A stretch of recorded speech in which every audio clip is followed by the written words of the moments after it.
আজকে 22শে শ্রাবণ, কবিগুরুর মৃত্যুবার্ষিকী। তো তার জন্য একটা গান হয়ে যাক। হ্যাঁ, অনেকদিন ধরেই আমায় অনেকেই পাঠান, বহু মানুষ আমায় পাঠান যে রিকোয়েস্ট করেন বিভিন্ন গানের।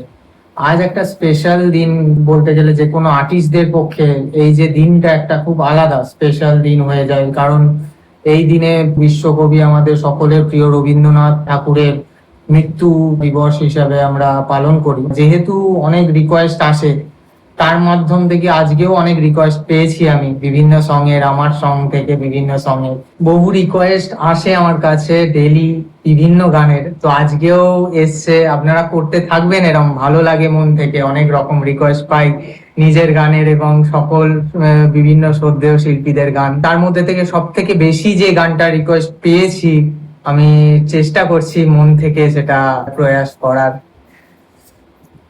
মম জীবন যৌবন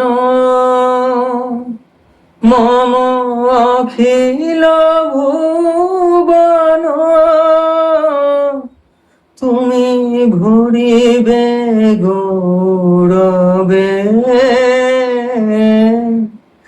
নিশীথে নিশম, তুমি রবে নীরবে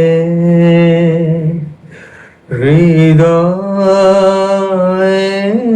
মম, তুমি রবে নীরবে। Thank you. কবিগুরু যদি আজকে বেঁচে থাকতো তো গান বাজনাকে কিভাবে এগিয়ে নিয়ে যেতেন? অ্যাকচুয়ালি কোনো কোনো মানুষ থাকেন যারা কিন্তু সবসময় আমাদের হৃদয়ে অমর হয়েই থাকেন। ঠিক তেমনি আমাদের সকলের শ্রদ্ধেয় রবীন্দ্রনাথ ঠাকুরও তাই একজন সেরকমই মানুষ, যাদের হয়তো কখনো মৃত্যু বা এই ব্যাপারগুলো আমরা আনিই না কখনো মনে। তিনি যতদিন, এনাদের মতন নাম যতদিন আছেন বাঙালি জীবনে, ততদিন কিন্তু বাঙালিরা বা আমাদের বাঙালি সংস্কৃতি সারা জীবন আমাদের মধ্যে সেইভাবেই থাকবে, সেই কালচারটা কিন্তু সেইভাবেই থাকবে।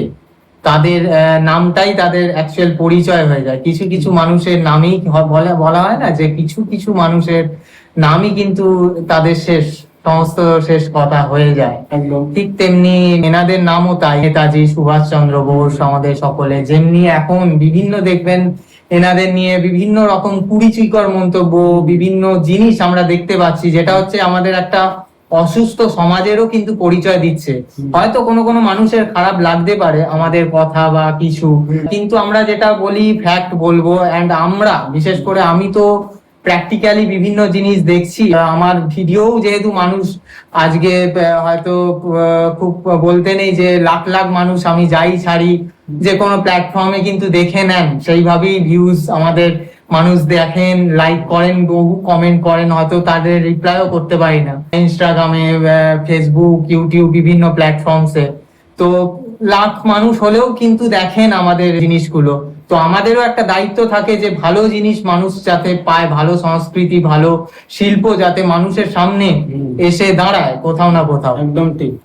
তো এই ব্যাপারগুলোতেই যে তাদের থিঙ্কিংও যদি থাকতো, যে সেখানেও কিন্তু তারাও এইভাবেই ভাবতেন জিনিসটা, যে যাতে সুস্থ দিকে, আজকে সমাজটাকে আমরা অসুস্থই বলবো। একদম। তো এই দেখা যায় আজকে যেরকম পলিটিক্স যেভাবে যা হচ্ছে জিনিসগুলো সমাজে, এগুলো কিন্তু একটা অসুস্থ সমাজেরই পরিষ্কার ভাবে পরিচয়, এটা কিন্তু কোনো একদম সুস্থ ঠিক। সমাজ না। এইখানে ব্যাপার হয় যে আমরা ভাবি যে আমরা অ্যাজ এ আর্টিস্ট, এডুকেশন আমাদের যেহেতু আছে, তো আমরা ভাবি যে প্রপারলি কিভাবে এগিয়ে নিয়ে যাওয়া যায়, কিভাবে ঠিক করা যায় অসুস্থ সমাজ থেকে সুস্থ সমাজে, কিভাবে আমরা কনভার্ট করতে পারি জিনিসটাকে। তো আমরা সবসময় চিন্তা এগুলো থাকেই যে ভালো কিছু দিয়ে, দেখুন খারাপ কাজকে ভালো কিছু দিয়েই সম্ভব, এটা বহু পুরোনো যুগ থেকেই হয়ে এসছে। একমাত্র এর মেডিসিন এইটাই হয় যে মানুষ যত ভালো কিছু জিনিস গ্রহণ করবেন, আস্তে আস্তে আস্তে আস্তে কিন্তু খারাপ জিনিস থাকবে। আর এটা দেখতেও পাচ্ছেন মানুষ যে খারাপ যে কোনো জিনিস, যে কোনো মানুষ যখনই খারাপ দিকে যাচ্ছে, তার ফল আর রেজাল্টে তারা দেখতেই পাচ্ছেন যে কয়েক বছর পর তাদের কি হতে পারে বা কি দুর্দশা হয়। তো আমি অলওয়েজ চাই যে ভালো সমাজ, ভালো সংস্কৃতি হোক। রবীন্দ্রনাথের সেই যুগ, আবার ভালো সৃষ্টি, তাদের সৃষ্টি থেকেই কিন্তু আমরা অনুপ্রেরণা বিভিন্ন রকম পাই। এবং এই সমস্ত মনের ছুরি, আমাদের যেমন যে সমস্ত গান আসছে আরো, সেই সমস্ত গানের এই সমস্ত অনুপ্রেরণা থেকেই কিন্তু আমরা এই সৃষ্টিগুলো নতুন করার সাহস পাই এবং এগিয়ে যেতে ইচ্ছা লাগে অন্তর থেকে। কোথাও না কোথাও আমরা সেই থিঙ্কিংই কিন্তু আমরা ভালো কাজ করে চলেছি। Yes. ওই জন্যই সব বারবারই বলি যে শুধুমাত্র মানুষের সাপোর্ট, ভালোবাসা, আশীর্বাদটাই আমরা রাখি, যে তারা যদি সাপোর্ট করে আমরা পারবো হয়তো ভালো কিছু করতে, ভালো কিছু সৃষ্টি এইভাবেই মানুষের সামনে নিয়ে আসতে। তারাও যদি থাকতেন, তারাও হয়তো সেই আমার যতদূর আমি ইনডেপথ গিয়ে ভেবেছি এই রকম চিন্তা ভাবনাই তারাও এইভাবেই করতেন জিনিসটা, যাতে একটা ভালো সমাজ, ভালো সংস্কৃতি এবং ভালো ফিউচার সবাই দেখতে পাই আমরা। সবাই ভালো থাকবেন, সুস্থ থাকবেন এবং আমাদের অবশ্যই পাশে থাকবেন। থ্যাংক ইউ সো মাচ সকলকে।